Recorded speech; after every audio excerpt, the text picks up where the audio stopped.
Hey everyone, welcome back to the library. It's time for another Tabletop Tuesday, and today's topic wraps up a month-long exploration into the history of tabletop gaming in its various forms.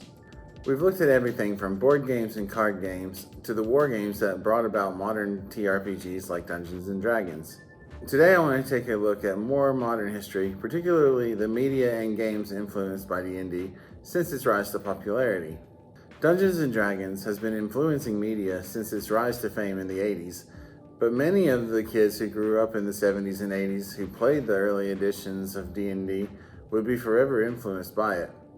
Those kids were generally nerdy by nature, and as many with nerdy natures like mine would do, those kids grew up to be computer engineers, actors, writers, or directors. They took those early childhood influences with them when they got their first jobs and developed them over time into the books, games, and movies or shows we enjoy today. D&D influenced the creators of the world's first adventure games, such as Colossal Cave Adventure, a text-based game created by Will Crowther in 1976, and later expanded upon by a programmer named Don Woods.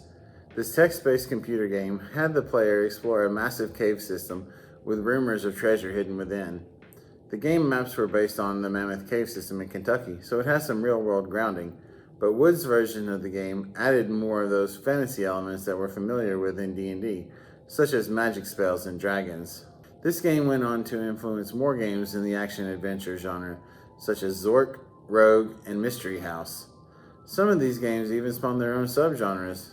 Can you guess which game roguelikes came from? In TV and movies, D&D has made its mark on a number of shows. It has been referenced in shows like Freaks and Geeks, Community, and even SpongeBob SquarePants. Movies like Mazes and Monsters touch on the dark ages of D&D's influence on history, as it threw fuel on the already raging fires of the satanic panic of the 1980s, when a mob of well-intentioned but tragically misinformed parents and community leaders took up a crusade of sorts to banish D&D from their realms, claiming it to be tied to satanic cults and rituals. Thankfully, the game survived that era of history and lived on to grow in popularity thanks to the popular media that portrayed it in a positive light. Netflix's series Stranger Things is full of D&D references. The kids that make up the main cast all originally bonded over D&D, and so they use its familiarity to give names to the unfamiliar monsters in the show. Another one of those series that would catapult D&D to new heights is Critical Role. This celebrity-studded weekly web series of voice actor Matthew Mercer's D&D group erupted in popularity, spawning multiple seasons of campaigns, comics, 2 D&D 5e ebooks, and even an animated series on Amazon Prime. Speaking of comics, D&D has influenced a slew of web series, such as one of my personal favorites, Table Titans, which follows the escapades of a D&D group both at and away from the table, giving a glimpse into their real-world relationships and interactions that coincide with their game.